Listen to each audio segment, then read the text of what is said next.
अस्सलामुअलैकुम लिसनर्स, कैसे हैं आप सब। उम्मीद है खैरियत से होंगे। तो चलिए शुरू करते हैं आज के नावल की नेक्स्ट एपिसोड। उम्मीद है आपको नावल अच्छा लग रहा होगा। कमेंट्स में अपनी फ़ीडबैक ज़रूर दिया कीजिए। वीडियो को लाइक और हमारे चैनल को ज़रूर सब्सक्राइब करें। बहुत शुक्रिया। निशु ईशा की नमाज के बाद चाय बना रही थी। अम्मी आप लेंगी इस वक्त चाय? निशु ने माँ से पूछा जो लाउंज में बैठी कोई सूरत पढ़ने में मसरूफ़ थी। नहीं बेटा, इस वक्त चाय पी तो फिर नींद नहीं आएगी। जजलान का पता किया कहाँ है? सुबूर ने सहूलत से मना करते जजलान के बारे में इस्तफसार किया। रात के 10 बज चुके थे। मैं कर रही थी, अभी तो इनका फ़ोन बिजी था। दोपहर को जब निकल रहे थे तो रात देर से आने का कहा था। निशु ने किचन से खड़े खड़े जवाब दिया। अभी वो चाय का कप लेकर लाउंज में आई ही थी कि जजलान का मैसेज आया। वर्षा टीवी ऑन करें, आपके लिए सरप्राइज़ है। साथ में किसी चैनल का नाम भी था। निशु मैसेज पढ़कर यही समझी कि इसके फ़िल्म के मुतालिक कोई ख़बर होगी। अच्छा निशु, मैं कमरे में जा रही हूँ, जजलान आए तो मुझे बता देना। अभी जाग रही हूँ। सुबूर बेगम इसे टीवी ऑन करते देखकर बोली। जजलान ने जिस चैनल का कहा था, निशु ने मामूल के से अंदाज में वो चैनल लगाया तो लाइव जजलान की प्रेस कॉन्फ्रेंस आ रही थी। बड़ी सी टेबल के दूसरी जानिब वो बैठा कुछ कह रहा था। निशु ने तेज़ी से आवाज़ ऊंची की। इसके स्टेज के पीछे जो लिखा था वो निशु को हैरतज़दा करने के लिए बहुत था। Farewell conference to the most talented and young director and producer sir जजलान शाह। आज मेरा आप सबके साथ ही आखिरी दिन है। कुछ वजूहात ऐसी हैं जिनकी वजह से मैं ये इंडस्ट्री छोड़ रहा हूँ। मैं आप सबका बेहद मशकूर हूँ जिन्होंने इस तमाम अरसा में मुझे अरूज की बुलंदियों तक पहुँचाया। शोहरत मोहब्बत सब मुझे मिल गया। इससे ज़्यादा मुझे किसी की चाह नहीं। मैं उम्मीद करता हूँ कि आप सब अच्छे अल्फाज में मुझे याद रखेंगे। मैंने जिसके साथ काम किया है, मेरे एक्टर्स से लेकर टेक्नीशियन, स्पोर्ट्स बॉय और हत्ता कि मेरे प्रोडक्शन हाउस के चौकीदार तक, सब के मैं तहे दिल से मशकूर हूँ जिन्होंने हर लम्हा मेरा साथ दिया। मैं कभी भी आप सब लोगों को भुला नहीं सकता, और ख़ास तौर पर मेरे फैंस जिनकी मोहब्बत ने मेरे पहले प्रोजेक्ट से लेकर आखिरी तक मुझे पजीराई दी। फिर आखिर में मेरी मोहब्बत का शुक्रिया जिसने मुझे सब खामियों समेत कबूल किया। आखिरी मैसेज इसने किसको दिया, निशु अच्छी तरह जानती थी।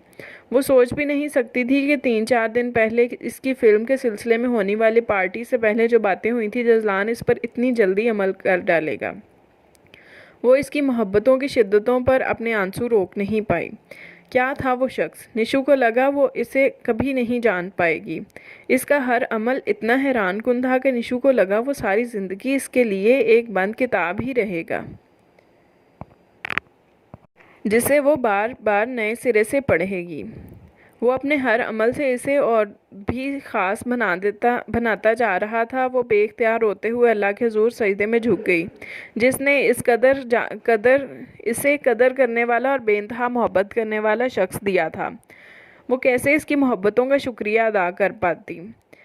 इसे लगा वो सारी ज़िंदगी इसकी मोहब्बत के एहसानों के बोझ से उठ नहीं पाएगी। आंसू कतार बहते जा रहे थे। यकीनन वो अल्लाह की नज़र में बहुत ख़ास था कि इतनी जल्दी इसे राह रास्त पर ले आया था। निशु ने बेख्तियार सोचा, सर आपके इतने बड़े फ़ैसले की वजह क्या है? किसी से कोई चपकलिश है? अब सहाफ़ी सवालों की बौछार कर रहे थे। नहीं, मैंने पहले भी कहा है, मेरे इस फ़ैसले की वजह किसी से कोई लड़ाई कीना और कोई भी ऐसी वजह नहीं। मेरा ख्याल है मेरा सफ़र इस इंडस्ट्री में यहीं तक का था। मैं अब ज़्यादा तवज्जो अपने बुटीक के बिज़नेस को देना चाहता हूँ। इसने नहायत सहूलत से जवाब दिया। एक दो और लोगों के सवालात का जवाब देकर इसने कॉन्फ्रेंस ख़त्म कर दी। निशु भी टीवी बंद करके कमरे में चली गई। कमरे में आकर वो इधर उधर की चीज़ें समेटने लगी। फिर कुछ देर बाद अभी वो अपने व्हाट्सएप स्टेटस पर एक मोटिवेशनल कोड लिखकर पोस्ट कर ही रही थी कि जजलान का फिर से मैसेज आया। इसने पोस्ट करके मैसेज खोला। मैंने अपने अल्फाज का पास रखा है, अब देखते हैं आप कहाँ तक अपने अल्फाज को याद रखे हुए हैं। सो गेट रेडी। जजलान की बात का वो मफहूम समझते अब इसके हाथ पांव ठंडे होना शुरू हो गए थे। Wanna make you mine now। wanna make you mine now so get ready। जज़लान की बात का वो मफ़हूम समझते हुए इसके हाथ पांव ठंडे हुए थे। वो तो अभी इसके अल्फाज से इसकी मोहब्बतों की शिद्दतों को नहीं सह पाती थी, कहाँ ये सोच कर ही इसके दिल की धड़कनें तेज़ हुईं। अभी वो इसी उधेड़बम में थी कि जज़लान का सामना कैसे करेगी कि इसकी गाड़ी का हॉर्न बजा। वो बिजली किसी तेज़ी से उठी, कमरे की लाइट बंद करके नाइट बल्ब जलाया और बेड पर लेटकर कंबल सर तक लेकर सोती बन गई। कुछ देर बाद दरवाज़ा खुलने की आवाज़ आई और साथ ही निशु की धड़कनों में तेज़ी आई। थोड़ी देर बाद ही इसे महसूस हुआ जैसे जज़लान बेड पर बैठा हो, और फिर इसने निशु का कंबल मुंह से हटाया। लोगों को इतने बड़े बड़े दावे नहीं करने चाहिए। जज़लान की मुस्कुराती आवाज़ इसके कानों से टकराई। मैं सो रही हूँ। निशु की बात पर एक बेसाख्ता मुस्कुराहट इसके होंठों पर बिखरी। पहली मर्तबा किसी को सोते में कहते सुना है कि वो सो रहा है, और हैरत है कि व्हाट्सएप पर 2 मिनट पहले अपना स्टेटस अपलोड करने वाले इतनी जल्दी सो भी जाते हैं। ऐसी नींद का टोटका मुझे भी बताएं। जज़लान ने लतीफ़ सा तंज किया। अब की बार निशु ने पूरी आंखें खोलकर इसे खफगी से देखा, जो बेड से टेक लगाए इसको देख रहा था। सत्यानाश हो, इस व्हाट्सएप और फेसबुक का कोई बंदे की बात राज नहीं रह सकती। वो उठते हुए भूले मुंह से बोली थी, आप तो पहले वादे पर ही मुकर गई। जज़लान ने तासुब भरी नज़रों से इसे देखा। ऐसा नहीं है। अब वो इसे क्या बताती कि जज़लान का सिर्फ हाथ पकड़ लेना ही इसकी जान निकाल देता था। Thank you. एकदम निशु ने इसके करीब होते इसके कंधे पर सर रखते कहा। किस बात का? जज़लान ने एक बाजू इसके कंधे पर रखते इसे अपने हिसार में लिया था। मैं सोच भी नहीं सकती थी कि आप इतनी जल्दी ये सब कर लेंगे। वशा, इस रात इस फंक्शन में जाने के बाद मुझे एहसास हुआ कि आपने कितना ठीक कहा था। रिश्तों की इज़्ज़त तभी बरकरार रहती है जब हम इनमें फासले कायम रखते हैं, नहीं तो बस हवस के लिबादे में लिपट कर इतने बदबूदार हो जाते हैं जैसे गले सड़े कूड़े क्रिकेट की बदबू, जिसके करीब खड़ा भी नहीं हुआ जाता। मुझे इस रात हर चेहरे पर सिवाय गंदगी के और कुछ भी नज़र नहीं आया। कोई अपने हुस्न को अयां करने की गंदगी लिए हुए था, तो कोई इस हुस्न को निचोड़ने की गंदगी लिए हुए। मुझे वहाँ सांस लेनी मुहाल हो गई। बस फिर लम्हों में फ़ैसला हो गया, और इस सब के लिए मैं अल्लाह का जितना शुक्र अदा करूँ कम है कि इसने आप जैसी पाकीज़ा बीवी को मेरी किस्मत में लिखकर मुझे बुराइयों की दलदल में धंसने से बचा लिया। जज़लान का एक एक लफ्ज़ इसके दिल में उतर रहा था। कुछ लोगों पर अल्लाह की ख़ास रहमत होती है कि वो बुराई से भी ऐसे बच निकल आते हैं कि इनकी अच्छाइयाँ मुतासिर नहीं होती। क्या था कि अगर जज़लान भी वहाँ के मर्दों की तरह अपनी रातों को रंगीन बनाता। वो कहता था कि वो नहीं जानता कि इसने औरत की कभी चाह क्यों नहीं की, इसीलिए कि अल्लाह ने चाहा ही नहीं था वो बुराई की तह तक जाए। अल्लाह इसे किनारे से ही निकाल लाया था। क्या सोच रही हैं? जज़लान ने इसकी खामोशी को महसूस कर लिया था। इस रात वो गाना किसके लिए गाया? निशु की शिकवा भरी आवाज़ आई। किस रात? जज़लान को याद नहीं आया वो कब की बात कर रही है। फार्म हाउस पर बॉनफायर की रात, जब अरमगान ने कहा था कि ये आपने भाभी के लिए गाया है, तो आपने कहा था ज़रूरी नहीं। निशु का मुंह अभी भी फूला हुआ था। हा, वो तो मैंने अपनी जान के लिए गाया था। जज़लान ने शरारती लहजे पर वो सीधी होकर इसके सामने उठ बैठी, इसे घूरने लगी। अभी भी कंफ्यूज बात कर रहे हैं। घूरने का सिलसिला जारी था। लड़की मुझसे मोहब्बत की होती तो ये पूछने की ज़रूरत ना होती कि मेरी जान कौन है। जज़लान ने नफ़ी में सर हिलाते गोया इसकी अक्ल पर मातम किया। बताने में क्या हर्ज है? इसने तेवरी चढ़ाई। ओके, वो गाना मैंने। जज़लान ने थोड़ी के नीचे हाथ रखकर सोचते हुए वक्फा लिया। मैंने, निशु ने इसके अल्फाज दोहराए, अपनी एक एक्स गर्लफ्रेंड के लिए गाया था। जज़लान की शरारती नज़रों ने निशु के लाल भभूका चेहरे को अपनी लपेट में लिया। मजाक कर रहा हूँ। इसके ख़तरनाक तेवर देखकर जज़लान ने जल्दी से बात संभालनी चाहिए और लजाजत से इसके हाथ थामना चाहा, जिसे झटके से इसने हटाया। हाथ नहीं लगाना अब मुझे। यार, आपके ही लिए गाया था। अच्छा, यकीन नहीं तो एक और गाना गा लेता हूँ। वो जल्दी से इसे ठंडा करने के लिए बोला। नहीं, इसी को जाकर सुनाएं। वो हाथ छुड़ाती बोली। ड्रामे ना करें, मुझे सारी समझ आ रही है। ये बातों को घुमाने वाली जजलान ने अब की बार 2 मिनट खामोश होकर इसकी हरकतों पर गौर करते हुए सब समझते कहा। निशु की बेख्तियार हंसी निकल आई। जजलान ने भुएं उचकाईं।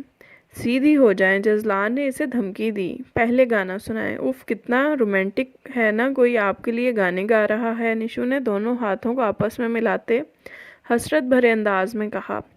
इससे भी ज़्यादा रोमांटिक है कि कोई आपको अमल से अपनी मोहब्बत का यकीन दिलाए। जजलान ने अपनी मोहब्बत पाश नज़रें इसके हसीन चेहरे पर गाड़ दीं। जी नहीं, पहले गाना, निशु ने इसरार किया। इससे भी पहले एक सवाल। ज़रूर। मेरी मोहब्बत का इंकशाफ कब हुआ? अब ये नहीं कहिएगा कि अभी तक नहीं हुआ। जजलान की बात पर वो मुस्कुराई। पेरिस में जब रात मैं गुस्से में होटल से निकल खड़ी हुई थी और इन हवस ज़दा लड़कों के हाथ लगने ही लगी थी, वहाँ अल्लाह के बाद जिसका ख्याल आया वो आप थे। इस लम्हे शिद्दत से अपनी इज़्ज़त बचाते ये ख्याल शिद्दत इख्तियार कर गया कि मेरा वजूद किसी की अमानत है। और फिर जब इस पुलिस वाले ने बताया कि मिस्टर जजलान ने कॉल की है कि इनकी बीवी खो गई है, तो क्या वो आप हैं? इस लम्हे शिद्दत से दिल किया मैं पेरिस की इन गलियों में, इन हवाओं में हर जगह चीख चीख कर कहूँ कि मैं ही जजलान की निशु हूँ। मेरा दिल किया आप कहीं से मेरे सामने आ जाएं और मैं अपनी इन चंद लम्हों की तकलीफ़ को बयान कर दूं और आप मुझे समेट लें। मुझे इतना खौफ महसूस हुआ कि अगर वो लड़के कुछ भी गलत करके मुझे मार कर वहाँ फेंक देते तो कौन होता जो मुझे कंधा देने वाला होता। इतनी बुरी मौत मैं मरना नहीं चाहती थी। वहाँ सिर्फ आप मेरे अपने थे। और फिर जब आपको मैंने हॉस्पिटल में अपने इंतज़ार में देखा तो मुझे आप पर बेतहाशा प्यार आया। सब कदूरतें, सब रंजिशें वहीं ख़त्म हो गई थीं। निशु इस कदर जज्ब से जजलान के हवाले से अपने महसूसात बयान कर रही थी कि वो साकित रह गया। वो तो सोचता था कि इतनी शदीद मोहब्बत सिर्फ वही निशु से करता है। इसकी मोहब्बत की शिद्दत का तो आज अंदाज़ा हुआ था। बेख्तियार जजलान ने इसे खींचकर अपने सामने लगाकर ज़ोर से भींच लिया। आपसे इतनी सी रिक्वेस्ट है, हमेशा मुझसे इतनी ही मोहब्बत करना। जजलान ने इसके माथे पर लब रखते हुए आंच देते लहजे में कहा। निशु ने आंखें बंद करते इसकी मोहब्बत की इंतहा को भरपूर अंदाज में अपने माथे पर महसूस किया।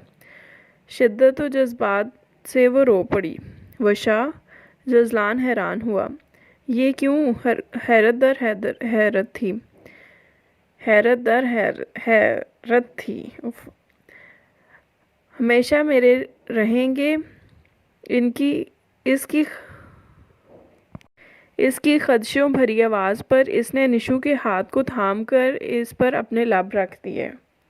आप ही का था आप ही का रहूँगा हमेशा। आपके सिवा और अब नज़र ही कुछ नहीं आता। इसकी शिद्दतें अब बढ़ती जा रही थीं और निशु को इसे रोकना मुश्किल हो रहा था और वो रोकना चाहती भी नहीं थी। गाना। इसकी शिद्दतों पर बंद बांधते वो बोली। उफ, बीवी रंग में भंग डालना ज़रूर। जजलान बदमज़ा हुआ और वो इसकी हरकत पर मुस्कुराई। जजलान की खूबसूरत आवाज़ में घुली मोहब्बत ने इसे यकीन दिलाया कि वो इसके लिए बहुत बहुत ख़ास है। और फिर इस रात इसके लिए जजलान की मोहब्बत को दामन में समेटना मुश्किल हो गया। मोहब्बतों भरी रात ने इन्हें अपनी लपेट में ले लिया। वो रात इनकी मोहब्बत की तकमील की रात थी। जिस वक्त जजलान की आंख खुली, निशु सामने जायनमाज पर बैठी दुआएं मांगने में मशगूल नज़र आई। इसने उठकर घड़ी में टाइम देखा तो 5:30 का वक्त हुआ था। वो तेज़ी से उठा, वॉशरूम में गया। कुछ देर शावर लेकर वो वज़ू करके बाहर आया। मस्जिद जाने का वक्त तो निकल चुका था। इसने घर में ही नमाज़ पढ़ने का सोचा। निशु की दुआ अभी तक जारी थी। वो दूसरी जायनमाज बिछाकर नमाज़ पढ़ने लगा। जिस वक्त वो नमाज़ पढ़कर सलाम फेरकर फारिग हुआ, निशु अभी तक वहीं बैठी थी। वो दुआ मांगकर इसके पास बैठा। वशा, आहिस्ता सी आवाज़ दी। इसने चेहरे पर से हाथ हटाते जजलान को देखा। इसे निशु का चेहरा आज से पहले इतना हसीन नहीं लगा था। एक अजीब सी रोशनी फूट रही थी इसके चेहरे से। क्या ये मोहब्बत का इजाज़ था या कुछ और? वो समझने से कासिर था। क्या सारी दुआएं आज ही मांग लेनी हैं? जजलान ने इसके चेहरे को अपनी नज़रों की गिरफ्त में लेते पूछा। वो हौले से मुस्कुराई। हम अल्लाह से शिकवे करने में ना तो देर करते हैं और ना देर तलक करते रहने में कोई शर्म महसूस करते हैं, तो फिर शुक्र करने में वक्त का तयन क्यों करें? मुझे आज समझ ही नहीं आ रही किस किस बात पर इसका शुक्र अदा करूं। बस फहरिस्त बनती जा रही है और वो मुझे उठने ही नहीं दे रहा। आपको पता है, मैंने एक मर्तबा कहीं पढ़ा था, नेमतों का शुक्र अदा करो तो वो बढ़ती ही जाती हैं, 2 गुना 3 गुना या शायद इससे भी बढ़कर मिलती हैं। और मैं एक नेमत का बार बार शुक्र अदा कर रही हूँ।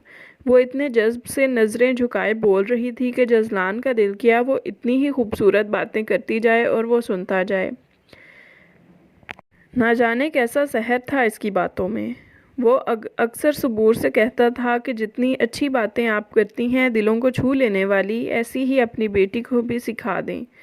वो तो हर वक्त जली कटी सुनाती है। और वो कहती थीं जितनी पुरतासीर बातें निशु की हैं शायद मेरी भी नहीं।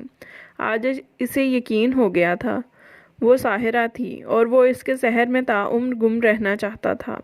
कौन सी नेमत? जजलान के सवाल पर इसने निगाहें उठाईं और जजलान को लगा इसका दिल इन निगाहों के साथ लिपट गया है। आपकी मोहब्बत की नेमत। हर लम्हा इसका शुक्र अदा करना चाहती हूँ ताकि ये मुझे और फिर और मिलती ही चली जाए। लड़की डायलॉग सीख गई ना? जजलान की बात पर वो हौले से नफ़ी में सर हिलाते मुस्कुराई। खुद ही तो कहते थे मोहब्बत की होती तो पता चलता ये डायलॉग्स नहीं मोहब्बत है। वाकई अब समझ आ गया। इसने अकीदत से जजलान का हाथ पकड़ते इन पर बोसा दिया। अल्लाह आपकी दुआ कबूल करे हर लम्हा। जजलान ने मोहब्बत से इसे अपने साथ लगाया। जजलान आज बहुत दिनों बाद बुटीक पर आया था। सब डिज़ाइनर्स और कारीगरों से मिलकर नए प्रोजेक्ट्स डिज़ाइन किए। वो सारा दिन नहायत मसरूफ़ियत में गुजरा।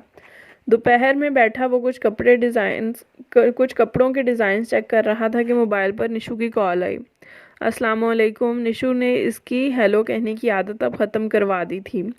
वालेकुम अस्सलाम, जीते रहें। निशु के अंदाज़ पर वो सब कुछ छोड़ छाड़ कर इसकी जानिब मुतवज्जा हुआ। खैरियत है ना? जजलान ने इसके अंदाज़ पर हैरत का इजहार किया। वो बहुत कम कॉल करती थी, ज़्यादातर मैसेज से काम चलाती थी। आपके बगैर दिल नहीं लग रहा। जजलान को इसके लहजे में छुपी मोहब्बत महसूस करते खुशगवार सी हैरत हुई। ये आज सूरज मशरिक़ से तो नहीं निकलना ना? हाँ, क्यों? जजलान की बात पर वो पुरसोच अंदाज में बोली। अभी तो सुबह वाला इजहार हज़म नहीं हुआ था कि आप फिर से मेरा सुकून छीन रही हैं। अब इतने खूबसूरत इजहार के बाद मैं काम में क्या खाक दिल लगाऊंगा? आप मेरे बिजनेस बंद कर आकर ही रहेंगी। जजलान ने दुहाई दी। और जब मुझे सामने देखेंगे तो क्या होगा? निशु की बात पर वो उलझा। साथ ही दरवाजे पर दस्तक हुई। होल्ड विशा, दरवाजे पर कोई है। कमन।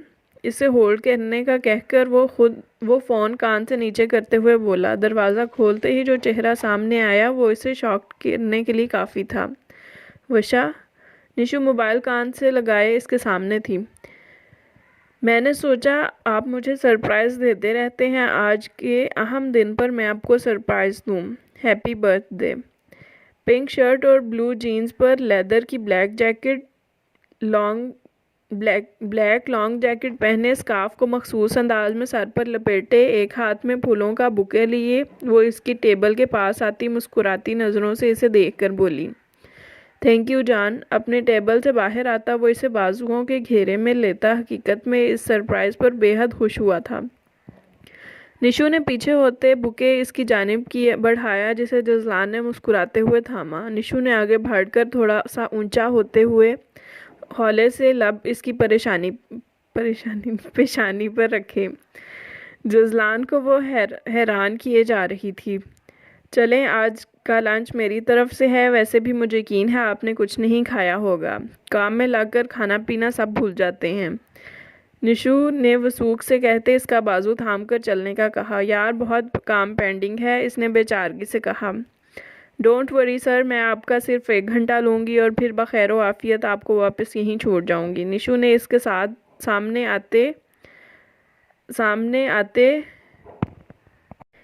निशु ने इसके सामने आते हुक्म बजा लाने वाले अंदाज में कहा। ओके माय डियर, लेकिन क्या आप गाड़ी ड्राइव करेंगी? जजलान ने मानते हुए इसके साथ कदम आगे बढ़ाया कहा। जी बिल्कुल, आज मैं आपको अपनी ड्राइविंग के जलवे दिखाती हूँ, निशु ने इसके साथ चलते कहा। वो दोनों वहाँ से निकलकर पीसी आए, वहाँ जहाँ निशु ने पहले से ही सीट रिजर्व करवाई हुई थी। केक का ऑर्डर भी दिया हुआ था। निशु के सामने बैठकर केक काटते इसे अपनी ज़िंदगी का सबसे हसीन पल लगा। आज इसकी सच्ची मोहब्बत इसके साथ इसकी खुशियों को शेयर कर रही थी। जजलान ने एक केक का पीस काट कर निशु को खिलाया, फिर दोनों खाना खाने में मगन हो गए। खाने के बाद निशु ने गुच्ची की खूबसूरत सी घड़ी इसके सामने की। मैं अपनी सेविंग्स को खर्च करने के बारे में हमेशा से ही बहुत कंजूस रही हूँ, सो ये मत सोचिएगा कि ये आपके पैसों में से है। आपके पैसों में से ही आपको गिफ्ट दे रही हूँ, ये मेरी अपनी सेविंग्स में से है, निशु ने फ़ख्रिया बताया। जजलान ने इसी लम्हे पहले से पहनी घड़ी उतार कर इस केस में रखते निशु की दी हुई घड़ी पहनी। अब हर लम्हा इस घड़ी की टिक टिक के साथ आपकी मोहब्बत मेरे साथ रहेगी। जजलान की लौ देती आंखों ने इसका तवाफ़ किया। निशु ब्लश कर गई। जजलान ने मोहब्बत से हाथ बढ़ाकर इसके गालों को पोरों से छुआ। क्या कर रहे हैं? हम अपने रूम में नहीं बैठे? निशु ने पीछे होते खफकी से घूरा। क्या है यार, अपनी बीवी को प्यार कर रहा हूँ, जजलान ने मुंह बनाते कहा। मेरे माथे पर नहीं लिखा कि मैं आपकी बीवी हूँ। Hold on your emotions, Nishu ने तंबीह की। ओके, इसका मतलब है अपने रूम में कोई एतराज़ नहीं? जजलान ने शरारती नज़रों से इसे देखा। ज़्यादा नहीं फैलें, निशु इसकी बात का मफहूम समझते नज़रें चुराते हुए बोली। अब तो आपने कह दिया, याद रखना रात को मुझे घर ही आना है, जजलान ने इसे प्यार भरी धमकी दी। अच्छा, अभी तो अपना काम पर जाएं, अकेली लड़की को देखते ही तंग करना शुरू कर दिया है, निशु ने इसके हाथ पकड़कर उठाते हुए कहा। अब तो पूरी दुनिया को पता चल गया है ना कि हम मियाँ बीवी हैं। जजलान ने अपने बाजू पर रखे इसके हाथों की तरफ इशारा करते हुए कहा। उफ, इसने सर पर हाथ मारा। जजलान ने इसके साथ चलता मुसलसल इसे जिच किए जा रहा था। अगले दिन शाम में वो जल्दी जल्दी काम ख़त्म करके घर जाना चाह रहा था कि निशु को इसने डेंटिस्ट के पास लेकर जाना था। इसके दांत में कुछ मसला हो रहा था, सुबह से दर्द कर रहा था। जजलान ने ऑफिस के लिए निकलते हुए डॉक्टर से अपॉइंटमेंट ले लिया था और अब जल्दी पहुंचकर इसे साथ ले जाना चाहता था कि निशु का फ़ोन आ गया। वो मुस्कुराया। दिल को दिल से राह होती है। फ़ोन कान से लगाते हुए मुस्कुराते लहजे में गोया हुआ जजलान अपनी बात के जवाब में निशु की रोती हुई आवाज़ आई। विशा, क्या हुआ है? वो घबरा उठा। जजलान वो इतना ही कह पाई थी कि कॉल बंद हो गई। इसने रीडायल किया तो नंबर इंगेज जा रहा था। वो चकरा गया। जल्दी से घर के नंबर पर फ़ोन किया। हेलो, काम करने वाली की आवाज़ आई। अस्सलाम वालेकुम, निशु और चची कहाँ हैं? इसने तेज़ी से पूछा। जी, वो हवेली से सुबह कुछ लोग आए थे, वो इन्हें ले गए। जजलान को लगा ऑफिस की छत इसके सर पर गिरी हो। क्या कह रही हो? जी, वो रोते हुए गई हैं। मैं तो खुद बड़ी परेशान हूँ जी। वो अभी और भी कुछ कह रही थी कि जजलान को लगा इसके कान साए साए कर रहे हैं। वो लोग इस हद तक गिर जाएंगे वो सोच भी नहीं सकता था। इसने फ़ौरन सुभान शाह का नंबर मिलाया मगर कोई उठा नहीं रहा था। हवेली के फ़ोन का भी यही हाल था। इसे लगा वो पागल हो जाएगा। तेज़ी से गाड़ी की चाबी निकालते वो अपने मैनेजर के पास आया। कुछ इमरजेंसी हो गई है, मैं गांव जा रहा हूँ, कब तक आऊँगा अभी नहीं बता सकता, तुम यहाँ का काम हैंडल कर लेना। जजलान जल्दी जल्दी इसे ज़रूरी हदायत देने लगा। यार, आज कोई धरना है, रास्ते ब्लॉक हो रहे हैं, तुम ध्यान से निकलना, इसके मैनेजर ने इतला दी। जाना बहुत ज़रूरी है, डोंट वरी, मैं ध्यान रखूँगा। जजलान के चेहरे पर चट्टानों सी सख्ती देखकर वो चौंका। सब खैरियत तो है ना? दुआ करना खैरियत ही रहे, खुदा हाफिज़। वहाँ से निकलते साथ ही वो मुसलसल निशु को फ़ोन मिला रहा था मगर फ़ोन नहीं उठा रही थी वो।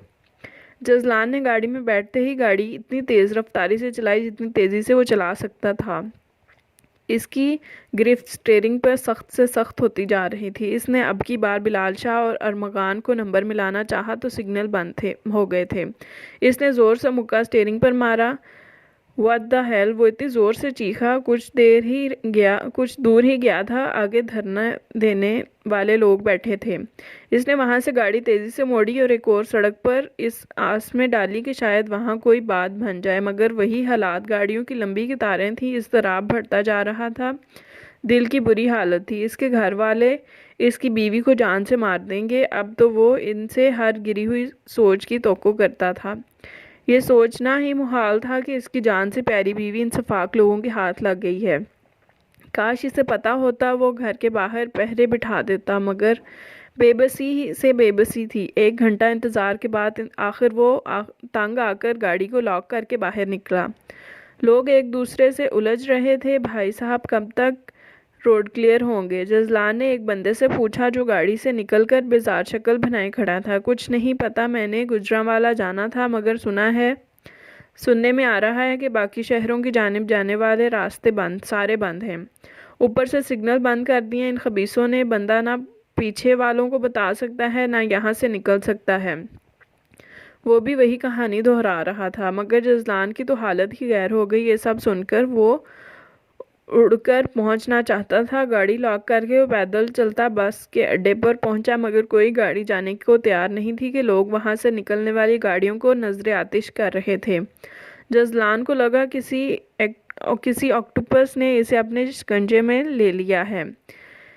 दिल था कि लगता था बंद हो जाएगा। वापस अपनी गाड़ी की जानिब आया, लॉक खोलकर वापस बैठा। 3 घंटे गुजर गए। जजलान को लगा ये क़यामत की घड़ियां हैं।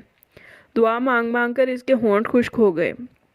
मोबाइल को देख देख कर इसकी आंखें पथरा गईं। आखिर वो बेबसी से रो पड़ा, ए अल्लाह, इसे बचा लें, इसे इन दरिंदों से बचा लें जिनसे मेरा भी कोई ताल्लुक है। मैं बेबस हूँ, मैं कैसे इस तक पहुँचूँ? अल्लाह, इसकी सब हिफाजत अब आप ही कर सकते हैं, और आप सब से बढ़कर बचाने वाले हैं। मैं बेबस हूँ, मैं हकीर हूँ, मेरी वशा को बचा लें, वो इसका बाल भी बीका ना कर सकें। ए अल्लाह, आंसू इसके गालों पर फिसल है। होंठ भींचे, हाथों की मुट्ठी थोड़ी के नीचे रखे, बाजू खिड़की पर टिकाए, वो बेबसी की इंतहा पर था।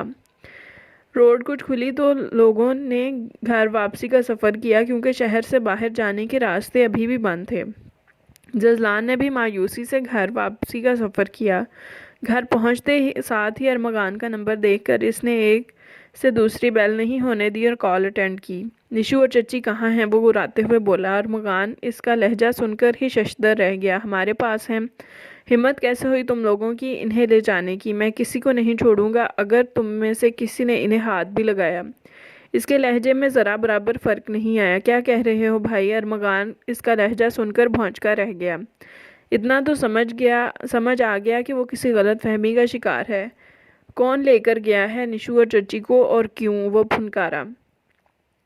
भाई, मैं और शर्जील आए थे, तुम्हें कब से ट्राई कर रहे थे, मगर नंबर नहीं मिल रहा था। बाबा हजूर आईसीयू में हैं, हम सब हॉस्पिटल में हैं। इनकी कंडीशन थोड़ी देर के लिए संभली थी, जिसमें उन्होंने भाभी का नाम लिया था। डॉक्टर्स ने कहा जिनका नाम ले रहे हैं इनको बुलाएं। बस मैं भाभी को लेने निकल पड़ा। उन्होंने मेरे सामने आपको कॉल की थी, मगर एकदम सिग्नल ड्रॉप हो गए। मैं समझा वो बता चुकी हैं। जजलान सर पकड़कर बैठ गया। वो किस इंतहा का सोच चुका था और हकीकत क्या थी? इसे लगा इसके तने असाब यकलख्त सही हुए हैं। आंसुओं के चंद कतरे तशक्कुर में निकले। इसने सर उठाकर ऊपर आसमान की जानिब देखा। वो इस वक्त घर के लॉन में खड़ा था। कितनी ठंड थी। रात का क्या पहर था। धुंध ने इसे अपनी लपेट में लिया हुआ था, मगर इसे क्या कुछ होश नहीं था। इसका दिल दिमाग बस एक वजूद की जानिब लगे थे। इसने सुख का सांस लिया। अब कैसे हैं बाबा हजूर? इसने स्पाट लहजे में पूछा।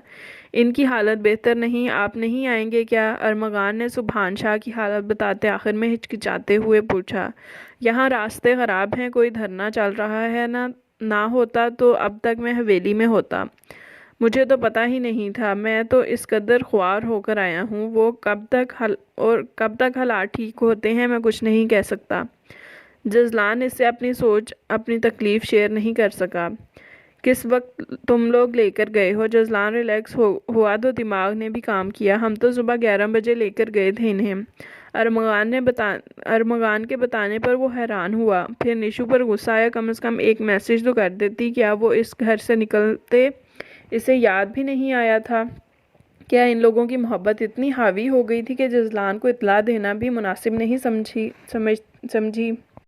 इसका दिमाग खौल गया। ठीक है, जब हालात संभले तो मुझे बताना, जजलान ने कहते साथ ही फ़ोन रख दिया। खौलते दिमाग से अंदर बढ़ा, कमरे में आया तो बेड पर सामने ही इस दुश्मन जां का दुपट्टा बेड पर नज़र आया था। जजलान ने गुस्सा कुछ और बढ़ गया। एक मैसेज तो कर देती। इसका गुस्सा कम होने का नाम नहीं ले रहा था। जिस बुरी हालत से वो गुजरा था ये वही जानता था। क्या क्या खदशात दिमाग में नहीं आए थे। वो बहुत मजबूत असाब का मालिक था, मगर आज इसके लिए अपने असाब को मजबूत रखना अजाब हो गया था। इसने गुस्से में इसके दुपट्टे का गोला बनाकर ज़ोर से दूर फेंका और ख़ुद बेड पर गिरने के इसी अंदाज में लेट गया। रात में कहीं जाकर सुभान शाह की तबीयत संभली। निशु बार बार जजलान को कॉल कर रही थी, मगर वो उठा नहीं रहा था। अब तो सिग्नल बहाल हो चुके थे। सुबह वो और सुबूर घर के कामों में मसरूफ़ थीं कि अरमगान और शर्जील इन्हें लेने आ गए। सुभान शाह को सुबह में किसी वक्त हार्ट अटैक हुआ था। हॉस्पिटल ले जाकर फौरी ट्रीटमेंट करवाई। थोड़ा संभले तो निशु का नाम ज़ुबान पर था। डॉक्टर्स ने इसे बुलाने का कहा और अरमगान इसे लेने भागा। प्लीज़ भाभी, ज़िंदगी मौत का अल्लाह के हाथ में है, मगर इनकी हालत बहुत ख़राब है। ना हो कल को आपको पछतावे घेर लें कि एक मरते हुए इंसान को माफ़ी कर देती। अरमगान की बात पर वो तड़प उठी। वो भी तो था जो इसके बाप का बाप था। वो था भी तो इसके बाप का बाप। दानियाल जिंदा होती तो क्या वो अपने बाप के साथ ऐसा बेइतनाई बरतते जितने पुरजोश होते। माँ बाप तो माँ बाप होते हैं, चाहे जैसे भी हों। सबूर ने भी इसे फ़ौरन उठने का हुक्म दिया। इसकी तबीयत में सख्ती शामिल नहीं थी तो फिर वो कैसे सख्त दिली का मुजाहरा करती। जल्दी में निकलते इसे जजलान को फ़ोन करने का ध्यान ही ना रहा और अपनी उधेड़ बम में लगी रही। रास्ते में जब ख्याल आया तब सिग्नल बार बार ड्रॉप होने लगे और हॉस्पिटल पहुंचकर इसे सुभान शाह के कमरे में जाना पड़ा। इसके कदम मन भारी हो रहे थे। वो शख्स जिसने इसे दुनिया से ख़त्म कर देने की धमकी दी, जो इसके वजूद का इनकारी था, इसे माफ़ करना निशु को अपनी ज़िंदगी का सबसे मुश्किल काम लगा। मगर वो जिस हालत में था, निशु बेख्तियार रो पड़ी। बेबसी से वो बेड पर लेटा ज़िंदगी और मौत की कश्मकश में था। वो जो ये समझता था कि पैसे और जायदाद इसे सारे रिश्ते देने हैं, वो जिसके ये पैसे से बढ़कर कुछ नहीं था, वो जिसकी आवाज़ से पूरी हवेली कांपती थी, आज बेबसी की तस्वीर बना अपनी आंखें तक खोलने से महरूम था। इसके जिस्म का हर अज़ू सिर्फ दुआओं का मोहताज था, जिन्हें इसने सारी ज़िंदगी कुछ नहीं समझा था। तकब्बुर इंसान को ये भुला देता है कि वो तो अपनी एक उंगली तक को उठाने का इख्तियार नहीं रखता, मगर दुनिया को अपने गुरूर तले रौंदने की ख्वाहिश करता है। और जब अल्लाह इसके सब इख्तियारात छीन लेता है, तब इसे समझ आती है कि ये अल्लाह ताला का ही अता करदा है। वो तो बेबस है, इसका मोहताज है। तो फिर वो ज़मीन पर क्यों कर और लोगों का खुदा बन सकता है कैसे। निशु आहिस्ता आहिस्ता चलते इसके पास आई, जो नालियों में जकड़ा हुआ था। इसने आहिस्ता से इसके पास खड़े होकर कांपते हाथों से पहली मर्तबा अपने बाप के बाप को दादा समझकर इसके हाथों को थामा, जो बेड पर रखे थे। दर्द की शदीद लहर दिल में उठी थी, ये सोच कर कि इन हाथों ने कभी इसके बाप को छुआ होगा। जाने कैसे इसे लगा कि इसके बाप का लम्स इन हाथों में सिमट आया है। एक हाथ मुंह पर रखकर इसने अपनी हिचकी को रोकना चाहा। दूसरी जानिब भी किसी ने दानियाल की खुशबू को महसूस हुई थी। इसका लम्स इसकी छवि बंद पर्दों के पीछे लहराई तो नहीं। आंखों ने आहिस्ता से खोलते हुए निशु को देखा। आंसुओं ने अपना रास्ता बनाया। सुभान शाह ने आहिस्ता से दोनों हाथों को जोड़कर इससे माफ़ी मांगी। वो ज़ुबान से इसे लहूलुहान किया था। वो आज कुछ कहने से कासिर थी। निशु इनके हाथ थाम कर फूट फूट कर रो दी। मैंने आपको माफ़ किया, अल्लाह भी आपको माफ़ करे। बामुश्किल ये अल्फाज इसके मुंह से निकले थे। सुभान शाह की हालत एकदम फिर से बिगड़ी। निशु ने रोते हुए जजलान को कॉल की और किस्मत से वो मिल भी गई, मगर अभी वो कुछ बता भी नहीं पाई थी कि कॉल ड्रॉप हो गई और फिर शाम तक सिग्नल बहाल नहीं हुए। रात में अरमगान ने बताया कि इससे बात हो गई है और इससे बता दिया है, मगर बाकी की सब बातें इसने नहीं बताईं। वो जान गया था कि वो परेशानी का शिकार है। अब निशु परेशान थी कि इसकी एक कॉल का भी इसने जवाब नहीं दिया, ना लैंडलाइन ना अटेंड की है। रात में कहीं जाकर सुभान शाह की हालत संभली तो सबने सुख का सांस लिया। आईसीयू से कमरे में शिफ्ट होने के बाद सबने सबसे पहले सुबूर को भेजा। वो खुद में हिम्मत नहीं पा रही थी इनका सामना करने की। आहिस्ता से कमरे की जानिब बढ़ी। कमरे में आई तो सुभान शाह ने नज़रें घुमाकर दरवाजे की जानिब देखा, फिर इन्हें पास आने का इशारा किया जो हिचकिचा रही थीं। वो छोटे छोटे कदम उठाती इनके बेड के करीब रखी कुर्सी पर जा बैठी। मैंने सारी ज़िंदगी सिर्फ धन और दौलत की चाह में गुजार दी। अगर जजलान मुझे एहसास ना दिलाता तो मैं अब कभी अपने गुरूर से बाहर ही नहीं आ पाता। इन परसों रात दानियाल को मैंने अपने ख्वाब में देखा। वो मुझसे खफा था, बेहद खफा। बार बार बस यही कहे जा रहा था कि बाबा आपने मेरे साथ बहुत बुरा किया है, मैं आपको कभी माफ़ नहीं करूँगा। ख्वाब टूटा तो बस इसके बाद इसके लहजे की तकलीफ़ दिल में बढ़ती चली गई। अल्लाह का शुक्र कर रहा हूँ कि तुम दोनों से माफ़ी मांगने का मौका दिया। बेटा मुझे माफ़ कर दो। एक झटके ने ही सब गुरूर खाक में मिला दिया। मैं भूल गया था कि मैं खुदा नहीं हूँ, इंसान हूँ। मैं खुदा बनने चला था तो कैसे ना खुदा की ग़ज़ो गज़ब की ज़द में आता। मैं इस काबिल तो नहीं, फिर भी मुझे माफ़ कर दो। इन्होंने रोते हुए सबूर के आगे हाथ जोड़े। प्लीज़ बाबा हुजूर ऐसे मत करें, मेरे दिल में कोई कुदूरत नहीं। इन्होंने अपने आंसू पोंछते इसके हाथ पकड़े। अल्लाह सबसे बढ़कर मुनसिफ है, बस इस पर मामला छोड़ दो तो वो आपकी सोच से बढ़कर इंसाफ करता है। आज सबूर मुतमिन थी कि इन्होंने इतनी तकलीफ़ें झेलने के बाद अपना हर मामला अल्लाह पर छोड़ा था और आज अल्लाह ने इस गुरूर के बुत का पाश कर दिखाया था कि अल्लाह से बढ़कर कोई सज़ा देने वाला नहीं। इंसान की क्या और इसकी क्या औकात है। माथे पर छोटी सी बिंदिया लगाए पर्ल्स के आवेज़ों में अधखुले बालों में दमक रही थी। जजलान की नज़रें बार बार इसके वजूद से उलझ रही थीं। अरमगान ने इसे ज़बरदस्ती स्टेज पर बुलाकर निशु के साथ खड़ा करके एक तस्वीर ली। निशु ने सबकी मौजूदगी के सबब तस्वीर खिंचवाते वक्त मोहब्बत से जजलान के बाजू पर अपने दोनों हाथ रखे। जजलान के अंदर गुस्से की लहर दौड़ गई। वो जानती थी कि सबकी मौजूदगी के बायस वो इसके हाथ नहीं झटक सकता, और वैसा ही हुआ। वो गुस्से से पेचोताब खा रहा था। जैसे ही तस्वीर खींची वो बाजू छुड़वाता वहाँ से उतर गया। खाने के वक्त वो इंतज़ाम देख रहा था कि अरमगान इसके पास आया। भाई आपको बाबा बुला रहे हैं। वो बिलाल शाह का पैगाम लेकर आया। कहाँ हैं? इसने मसरूफ़ लहजे में पूछा। वहाँ बाग के इस जानिब। इसने एक जानिब इशारा किया जो निस्बतन तारीक था। वो तेज़ी से उधर की जानिब बढ़ा। हवेली बहुत बड़ी थी तो सारे इंतज़ाम इसके अंदर ही किया गया था। वो आगे जाता जा रहा था मगर इसे बिलाल शाह कहीं नज़र नहीं आए। वो उलझ कर एकदम इसे अपने पीछे किसी की मौजूदगी का एहसास हुआ। वो जैसे ही मुड़ा खुदा ने इसके मुंह पर कपड़ा रख दिया और वो वहीं बेहोश हो गया। जिस लम्हे इसकी आंख खुली इसने खुद को कुर्सी पर पाया। हाथ इसके पीछे करके कुर्सी से जकड़े हुए थे। आहिस्ता आहिस्ता इसकी आंखें इर्द गिर्द के मंजर से मानूस हुईं तो वो ये देखकर हैरान हुआ कि वो अपने ही फार्म हाउस में था। फार्म हाउस पर एक जगह अलग से सफ़ेद मार्बल का झरा बनाया हुआ था जिसकी छत नहीं थी मगर सतून खड़े करके इनको चारों जानिब से फूलों की बेलों से ढका हुआ था। इस वक्त इस जगह को बरकी कमकमों से रोशन किया गया था। इसने अपनी गर्दन सीधी करके पीछे किसी की मौजूदगी का एहसास हुआ। इसने अपनी गर्दन सीधी की कि इसे अपनी पीछे किसी की मौजूदगी का एहसास हुआ। वो हैरान हुआ कि किसने ये हरकत की है। एकदम चूड़ियों की छनकार आई और इसकी ज़िंदगी इसकी नज़रों के सामने थी। यकलख्त इसे देखते इसके चेहरे की रंगत बदली। माफ़ कर देना। दोनों आंखों में आस नज़र आई।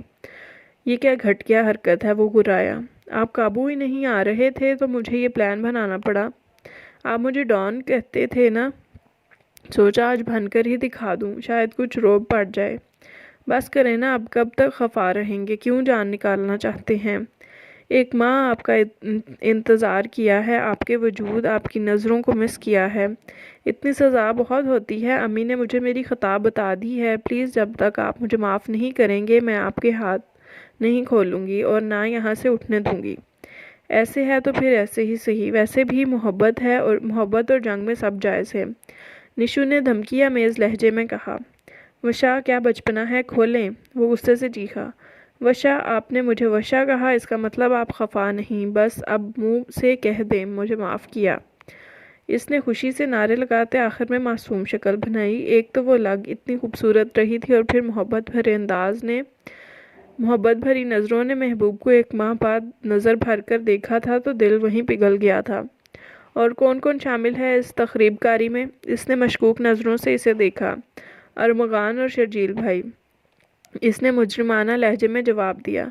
ओके, दो शर्तों पर माफ़ी मिलेगी। जजलान मानते हुए बोला। मंजूर है, जानो दिल से मंजूर है, निशु ने सोचे समझे बिना कहा। इस वक्त इसके मानने से बढ़कर और कुछ नहीं चाहिए था। पहले तो कान पकड़कर सॉरी कहें। निशु ने जल्दी से अमल किया। जजलान ने मुस्कुराहट छुपाई। अब मेरे पास आए। जजलान ने इसे इशारा किया। वो भी पास आ गई कि बहरहाल इसके हाथ बंधे थे। वो क्या कर सकता था? थप्पड़ तो नहीं मार सकता था। और पास वो इसके करीब झुकी। और पास अब निशु कुछ खौफ का शिकार हुई। अपना गाल इसके पास लाई और फिर एक फलक शगाफ चीख मारकर इससे दूर हटी। फटी फटी निगाहों से इसे देखा और हाथ गाल पर रखा, जबकि जजलान के चेहरे पर महजूज कुन मुस्कुराहट थी। जजलान ने अपने दांत इसके गाल पर गाड़ दिए थे। किस कदर जालिम हैं आप, वो बेयकीनी से रूहानसी लहजे में बोली। मैं इससे भी ज़्यादा जालिम बनूंगा अगर अब आपने घर से एक कदम भी मुझे बताए बिना निकाला। जजलान जारहाना अंदाज में बोला। खोले मेरे हाथ। वो फिर बोला। अब तो बिल्कुल नहीं खोलूंगी, जितने खतरनाक लग रहे हैं, आपने तो मेरा गला ही दबा देंगे। वो वाकई जजलान के तेवर देखकर खौफजदा हुई। अगर आप एक सेकंड भी मुझे भी देर की तो वाकई दबा दूंगा, इसने फिर धमकी दी। निशु ने डरते डरते हाथ खोले। जजलान ने आज़ाद होते तेजी से वहां से भागती निशु की गलाई पकड़कर अपनी जानिब खींचा, फिर बालों को जकड़कर इसका चेहरा अपने करीब किया। मेरी मोहब्बत देखी है, मेरा पागलपन नहीं देखा। दिल तो कर रहा है वाकई गला दबा दूं। जो अजियत सड़क पर मैंने इस दिन सही है वशा, मैं अब कभी इसका तसव्वुर भी नहीं करना चाहता। आप मेरे लिए क्या हो मैं लफ्ज़ों में नहीं बता सकता। बस इतना कहूँगा कि मेरी मोहब्बत को फिर कभी मत आजमाना। सच में ज़िंदगी हार दूंगा। इसके बालों को छोड़ते इसके गाल पर अपने दहकते लब रखे, जहाँ इसने अपने गुस्से की निशानी कुछ लम्हे पहले छोड़ी थी। इतनी ज़ोर से काटा है, वो रूहानसी हुई। अब रोज़ मरहम रखूँगा, वो शरारती लहजे में कहता। इसके सर से अपना सर टिकाता, आंखें बंद किए, बस इसे महसूस करना चाहता था। बहुत जालिम हो, मेरी फेवरेट एक्सेसरी पहनकर मुझे आजमा रही हो। एकदम सर उठाते इसने निशु के हसीन चेहरे पर हाथ फेरते कहा। बिस्मा की शादी पर ब्यूटिशियन ने जो बिंदिया लगाई थी, क्या वो भी? इसकी बात पर निशु के दिमाग में झमक्का हुआ। हाँ ना, चोरी से आपकी शर्ट लेकर गया था, आप पर ये बहुत सूट करती है। कहते साथ ही जजलान ने इसके माथे पर लब रखे। उफ फिल्मी इंसान, मेरी तो ज़िंदगी अजीब फिल्मी गुजरने वाली है, फिल्मी बाप और फिल्मी बच्चों में। निशु ने इसके कंधे पर सर रखते कहा। जजलान ने मुस्कुराकर इसे बाजुओं के हिसार में लिया, फिर इसकी बात पर ठिठक कर इससे सामने किया। क्या क्या कहा है अभी आपने? जजलान की बात पर इसने मुस्कुराते हुए इसकी जानिब देखा। क्या? मैंने तो कुछ नहीं कहा। इसने होंठों पर में मुस्कुराहट दबाई। नहीं, ये जो फिल्मी वाली बात है, इसने उलझकर पूछा। क्या? वो अभी भी इसे तंग कर रही थी। वशा मार खाओगी अब, वो चिढ़कर बोला। आपकी मोहब्बत मेरे वजूद में सांस लेने लगी है। इसकी बात पर जजलान ने इसे खुद में भींचा। उफ यार, थैंक यू सो मच। वो खुशी से बेकाबू होते दिल को संभालने लगा। Thanks for this news. कब पता चला? कल जब आप डांट कर चले गए थे तो मेरा बीपी डाउन हुआ और आपको पता भी नहीं, मैं डॉक्टर पर गई थी। वहाँ पता चला था, फिर मैंने सबको आपको बताने से मना कर दिया क्योंकि मैं ये सब आपको खुद बताना चाहती थी। निशु ने मोहब्बत से उसके चेहरे को देखा जहाँ इसके लिए सिर्फ मोहब्बत थी। Thanks God, thanks again. इससे मोहब्बत से खुद से लिपटाते वो दोनों एक दूसरे में गुम हो गए और मोहब्बत ने इन्हें अपनी लपेट में ले लिया हमेशा के लिए। ख़त्म शुद। जी तो लिसनर्स, ये थी आज के नावल की लास्ट एपिसोड। उम्मीद है आपको ये नावल अच्छा लगा होगा। अगर अच्छा लगा है तो अपनी फ़ीडबैक ज़रूर दीजिएगा, नहीं भी लगा तब भी बताइएगा। और इंशाल्लाह मिलते हैं अब बहुत जल्द किसी नए नावल के साथ। अल्लाह हाफ़िज़।